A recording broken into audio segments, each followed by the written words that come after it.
Hi, my name is Beth. I'm a Lakes Region Conservation Corps member serving at Squam Lakes Association. Today I'm going to be talking to you about a terrestrial invasive called Japanese barberry. It's an ornamental plant in the United States. It was introduced from Japan and China, but it escaped into the wild. So right now we're going to take a look at how to identify this plant. So the first thing you'll notice when you look at this plant is it has really small leaves. So it has small oval leaves. They have a smooth outside, which means that there's no serration on the outside. And they also have these red berries that will hold into the winter. You can see one here. They're pretty small berries.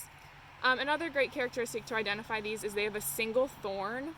So if you look along the stem, they have a single thorn on all of them. And they can be typically found about 3 to 6 feet off the ground. They kind of grow together as bushes, and they're usually found along the forest edge or in disturbed and previously developed areas. So the only plant that looks similar to this, so you don't want to confuse with Japanese barberry, is American barberry. The most obvious distinction is the leaves. So with the Japanese barberry, the leaves are smooth on the outside, and with the American barberry, they're serrated. They also have difference in their thorns. The Japanese barberry, which is the invasive one, has the single thorns that I talked about, and the American barberry has clusters of thorns. So those are the big ways that you can tell those apart. In order to remove this plant, there are a couple different methods. So if the plant is really young or it's not well established yet, you should be able to just pull it out. Make sure you wear gloves. There are thorns on them, so you don't want to cut yourself.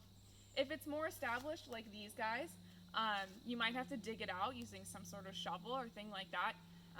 And then if it gets to the point where it's kind of covering a large area and you can't get rid of it super easily, you can try mowing it down and cutting it and mowing it, but that has to be repeated monthly.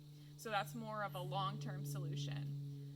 As far as getting rid of the plants themselves, when you dispose of them, you want to make sure that you bag them so that they die, and then you can take them to either your local yard waste center or compost them.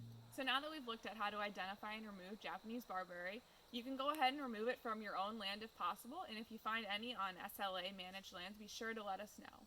Thank you.